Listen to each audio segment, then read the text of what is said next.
The capitalization rate is one of the most challenging but most valuable formulas in commercial real estate or in income real estate investing in general. Understanding what the cap rate is it's basically a simple formula. So for those of you who thought that you weren't going to use math after high school, you were wrong, especially if you're in the investing world, or especially if you want to get in the investing world.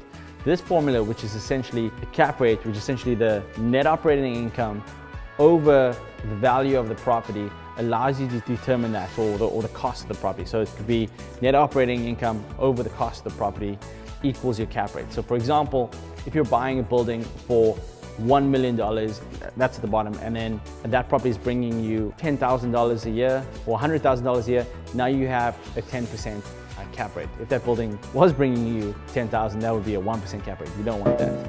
Stay away from 1% yielding properties. But on the same sort of terms, if you find a property that's $1 million and the net operating income is $50,000, you now have a 5% cap rate, cash on cash yield on an annual basis.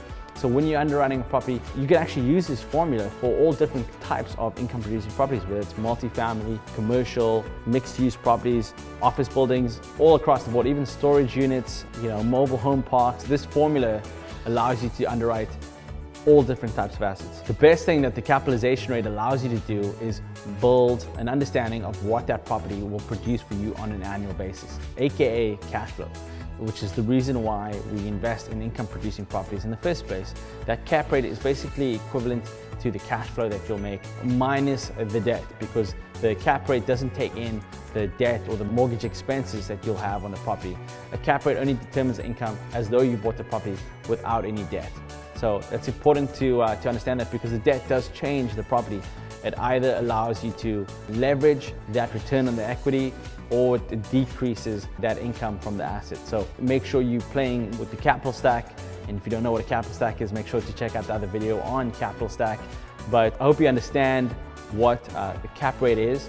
And if you have any questions, make sure you comment below, but subscribe if you like this content. youtube.com/Mavrik Investing.